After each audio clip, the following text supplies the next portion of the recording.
Setelah kepergian Xabi Alonso sebagai pelatih Real Madrid, muncul laporan yang menyebut adanya ketegangan internal di ruang ganti, termasuk spekulasi bahwa Jude Bellingham tidak sepenuhnya mendukung Alonso selama 8 bulan masa jabatannya. Menanggapi rumor tersebut, Bellingham angkat suara melalui aplikasi pribadinya, membantah keras tudingan itu, dan menyasar para jurnalis yang menyebarkan informasi keliru. Ia menyebut laporan-laporan itu sebagai omong kosong, dan menegaskan bahwa orang-orang yang menyebarkan kabar bohong demi klik dan kontroversi harus bertanggung jawab, sambil memperingatkan publik untuk tidak begitu saja mempercayai semua yang dibaca. Juventus kian serius berupaya memulangkan Federico Chiesa ke Turin menjelang penutupan bursa transfer Januari, bahkan mulai melunak terhadap skema transfer yang diajukan Liverpool. Namun demi merealisasikan rencana tersebut, manajemen Bianconeri harus memutar otak untuk menyeimbangkan kondisi keuangan klub. Sebagai solusi, Juventus berencana melepas beberapa pemain lebih dulu, dengan João Mario menjadi kandidat utama yang akan dijual. Fullback asal Portugal itu diharapkan bisa dilepas dalam waktu dekat, apalagi Crystal Palace serta sejumlah klub dari Portugal dilaporkan menunjukkan ketertarikan. AC Milan diterpa kabar buruk di awal bursa transfer Januari, setelah striker anyar mereka Niklas Füllkrug dipastikan harus menepi akibat cedera patah jari kaki. Penyerang timnas Jerman itu baru mencatatkan total 106 menit bermain di Serie A sejak kedatangannya, sebelum akhirnya masuk ruang perawatan. Situasi ini menjadi pukulan telak bagi Rossoneri, mengingat Füllkrug direkrut sebagai solusi instan di lini depan. Alih-alih memperkuat tim, ia justru menambah panjang daftar pemain cedera di Milanello, memaksa pelatih memutar otak lebih keras karena stok penyerang semakin menipis menjelang laga-laga krusial. Legenda Manchester United Rio Ferdinand kembali melontarkan kritik terhadap Manuel Ugarte, menilai gelandang anyar setan merah itu belum menunjukkan kontribusi signifikan sejak didatangkan dari PSG. Ferdinand menyatakan kecewa karena ekspektasi tinggi terhadap agresivitas, kecepatan dan kemampuan Ugarte untuk memperkuat lini tengah belum terlihat di lapangan. Ia menyoroti bahwa penampilan pemain asal Uruguay itu masih minim pengaruh, terutama dalam pertandingan-pertandingan penting. Padahal banyak pihak, baik publik maupun manajemen klub, sangat berharap Ugarte bisa menjadi solusi bagi masalah klasik United di sektor tengah dan menghadirkan energi baru yang dibutuhkan tim. Barcelona mulai mengambil langkah konkret untuk memperpanjang masa peminjaman Marcus Rashford dengan membuka komunikasi bersama Manchester United. Penyerang tersebut tampil positif sejak bergabung musim ini, menjadi bagian penting dalam rotasi tim. Namun, Barcelona enggan mengaktifkan opsi beli senilai 26 juta pounds karena masalah keuangan, sehingga mereka menegosiasikan skema peminjaman baru atau harga lebih rendah, kemungkinan dengan klausul pembelian wajib. Di sisi lain, Manchester United disebut lebih condong menjual Rashford, sementara kesepakatan akhir masih menunggu hasil pembicaraan kedua klub. Kekalahan Real Madrid dari Barcelona di final Supercopa de España bukan sekadar kehilangan trofi, tetapi juga menjadi momen krusial yang menentukan masa depan Xabi Alonso sebagai pelatih kepala di Santiago Bernabeu. Di balik pertandingan itu, terungkap keputusan beresiko yang diambil Kylian Mbappe, yang memilih untuk tetap bermain meski kondisi fisiknya belum sepenuhnya fit.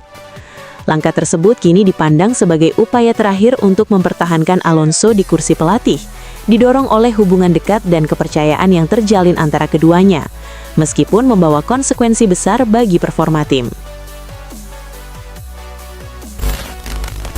Chelsea kembali membidik gelandang Barcelona Fermin Lopez dan striker Atletico Madrid Julian Alvarez dengan tawaran gabungan senilai 300 juta euro.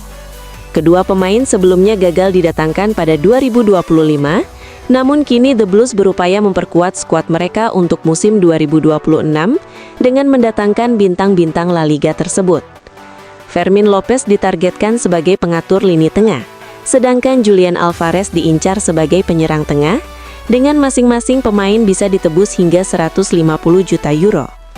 Langkah ini menegaskan ambisi besar Chelsea untuk menghadirkan pemain berkualitas tinggi demi memperkuat tim utama mereka. Arsenal terus tampil impresif di semua kompetisi, memuncaki klasemen Liga Inggris dengan keunggulan 6 poin atas Manchester City dan juga di Liga Champions. Tim ini baru saja melaju ke babak keempat Piala FA dan akan menjalani leg pertama semifinal Carabao Cup. Meski demikian, Arsenal dikritik karena sering mengandalkan bola mati sebagai sumber gol, seperti saat mengalahkan Portsmouth dengan 3 dari 4 gol berasal dari skema tersebut.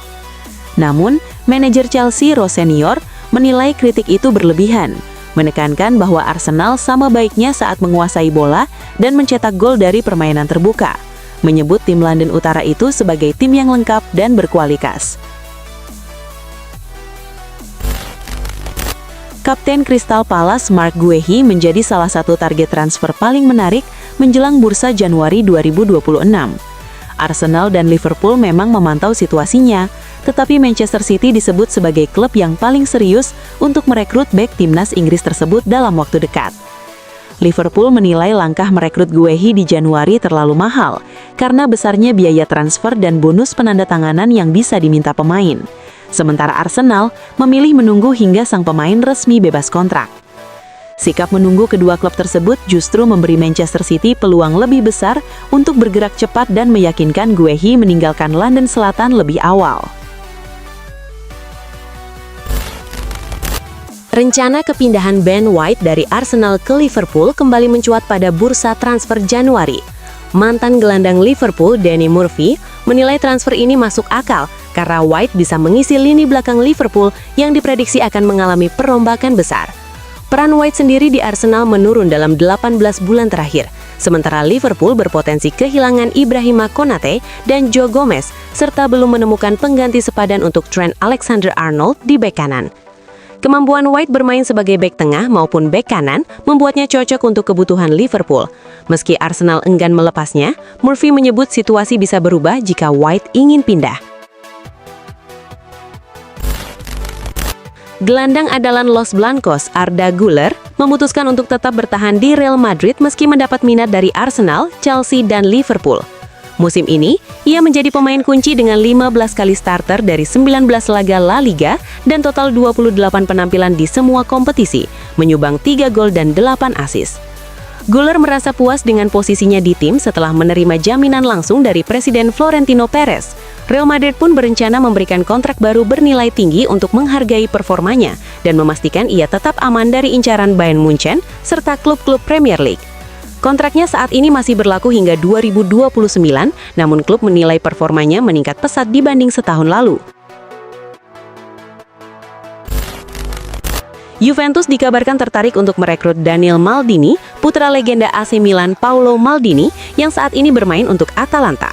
Meski penampilannya di Serie A belum terlalu memuaskan dan ia belum berhasil mencetak gol, Daniel tetap dianggap memiliki potensi yang menjanjikan, sementara harga transfernya diperkirakan cukup terjangkau.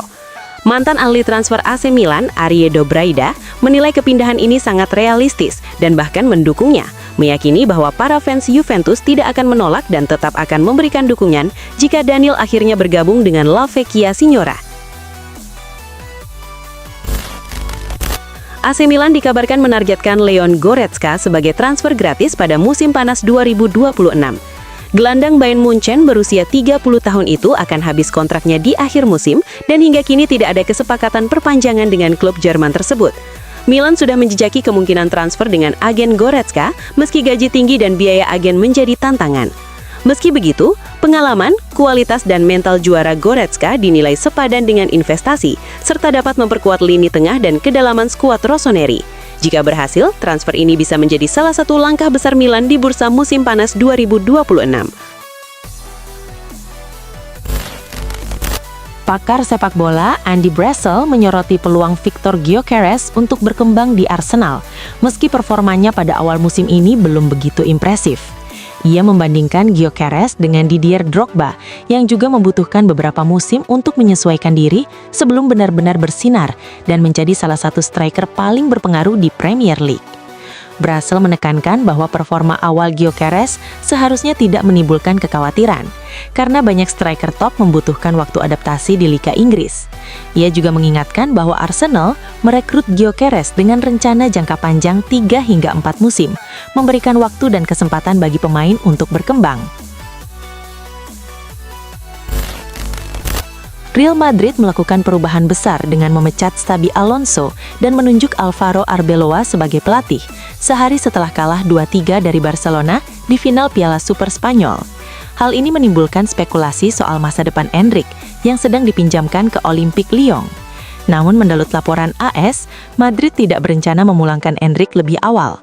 Klausul pemulangan hanya bisa dipakai jika terjadi cedera serius atau penjualan pemain, dan kedatangan Arbeloa tidak mengubah keputusan klub yang menekankan pentingnya agar Enrique bermain reguler di Lyon untuk mengembangkan kemampuannya. Manchester United menunjuk Michael Carrick sebagai pelatih interim hingga akhir musim untuk menangani tim, termasuk pemain kunci seperti Bruno Fernandes. Sementara Carrick bersifat sementara, klub sudah mulai mencari manajer permanen dan tertarik pada Luis Enrique. Enrique sukses membawa PSG meraih treble winners, termasuk kemenangan pertama klub di Liga Champions, dan kini mempertimbangkan tantangan baru karena merasa telah meraih semua yang bisa dicapai di Prancis. Dengan ketertarikan Enrique untuk melatih di Inggris, peluang bergabung dengan Manchester United terbuka jika klub menawarkan proyek dan tantangan yang menarik. Di tengah rumor kepindahan, Bernardo Silva kembali menunjukkan performa gemilang saat Manchester City meraih kemenangan penting atas Newcastle kemarin. Kontrak Silva sendiri akan habis pada musim panas nanti, dan ia dikabarkan menjadi incaran klub besar Italia Juventus. Meski ada spekulasi soal masa depannya, Pep Guardiola menegaskan ia berharap Silva tetap lama di City. Guardiola memuji kualitas, pengalaman, dan kecerdasan bermain sang pemain, menyebutnya sebagai sosok yang tahu segalanya tentang sepak bola dan sulit tergantikan. Ia menambahkan bahwa Silva akan sangat dirindukan dan berharap sang pemain bisa terus membela klub selama berabad-abad lamanya. Mantan bek Tottenham Hotspur, Sol Campbell menilai Ruben Amorim, mantan manajer United, bisa menjadi kandidat kuat untuk menggantikan Thomas Frank yang saat ini menghadapi tekanan besar. Bahkan Campbell menyebut kemungkinan sudah ada pembicaraan diam-diam antara Klopp dan Amorim, dan menilai hal tersebut wajar dalam situasi seperti ini. Ia menambahkan bahwa Amorim kemungkinan besar tidak akan kembali ke Portugal dalam waktu dekat, sehingga peluangnya untuk mengambil alih kursi pelatih Tottenham terbuka lebar. Campbell juga menekankan bahwa klub pasti akan mengeksplorasi peluang ini dengan hati-hati, melihat apakah Amorim bisa menjadi solusi jangka panjang bagi tim. Napoli harus puas bermain imbang tanpa gol melawan Parma pada lanjutan Serie A 2025-2026. Tim asuhan Antonio Conte tampil dominan dengan penguasaan bola mencapai 67% dan menciptakan 15 peluang tembakan. Namun, solidnya pertahanan Parma membuat mereka gagal mencetak gol. Sempat terjadi selebrasi ketika Scott McTominay menjebol gawang lawan, tetapi gol tersebut dianulir VAR karena Pasquale Mazzocchi berada dalam posisi offside. Hasil imbang ini membuat posisi Napoli di klasemen tidak berubah, tetap berada di peringkat ketiga dengan raihan 40 poin dari 20 pertandingan. Bayern Munchen kembali menunjukkan mental juara dengan membalikan keadaan dan mengalahkan Köln 3-1 di Bundesliga, meski sempat tertinggal lebih dulu. Köln tampil agresif sejak awal dan unggul lewat gol Linton Maina pada menit ke-41. Namun, Bayern menyamakan skor melalui Sergei Gnabry di masa injury time babak pertama. Pada babak kedua, Bayern mendominasi permainan dan berbalik unggul lewat gol Kim Min-jae sebelum gol penutup tercipta dari Lennart Kahl. Kemenangan ini memperpanjang rekor tak terkalahkan Bayern atas Köln menjadi 22 laga beruntun dan mengukuhkan mereka di puncak klasemen. Albacete berhasil membuat kejutan dengan menyingkirkan Real Madrid lewat kemenangan 3-2 pada babak 16 besar Copa del Rey 2025-2026. Bermain di kandang sendiri, Albacete tampil efisien dan menunjukkan semangat juang tinggi meski kalah dalam penguasaan bola. Gol-gol dari Javi Villar serta 2 kontribusi Jeff T. Betancourt menjadi kunci kemenangan, sementara Real Madrid hanya bisa mencetak gol melalui Franco Mastantuono dan Gonzalo Garcia. Hasil ini membawa Albacete melaju ke perempat final, sedangkan Real Madrid harus angkat koper lebih cepat dari turnamen di bawah asuhan Alvaro Arbeloa. Inter Milan meraih kemenangan tipis 1-0 atas Lecce di Stadion Giuseppe Meazza untuk menjaga konsistensi dalam persaingan Scudetto. Sejak awal laga, Inter tampil dominan dan terus menekan. Namun solidnya pertahanan Lecce serta penampilan gemilang kiper Wladimiro Falcone membuat gol sulit tercipta. Gol penentu akhirnya lahir pada menit ke-78 melalui Pio Esposito yang memanfaatkan bola muntah hasil tepisan Falcone dari tembakan Lautaro Martinez. Kemenangan ini menjadi yang ke-12 bagi Inter dari 14 laga Liga musim ini. Sementara Lecce menelan kekalahan ketiga beruntun dan kian dekat dengan zona degradasi. Arsenal meraih kemenangan penting 3-2 atas Chelsea pada leg pertama semifinal Carabao Cup di Stamford Bridge, memperpanjang rekor tak terkalahkan mereka menjadi 10 laga. Gol The Gunners dicetak Ben White, Victor Gyökeres, dan Martin Zubimendi. Sementara Chelsea 2 kali memperkecil ketertinggalan lewat Alejandro Garnacho yang tampil impresif sebagai pemain pengganti. Kekalahan ini menjadi noda pada laga kandang debut Liam Ross senior sebagai manajer Chelsea, meski timnya menunjukkan semangat juang hingga akhir. Dengan selisih hanya 1 gol, peluang menuju final masih terbuka lebar, dan leg kedua akan menjadi penentuan.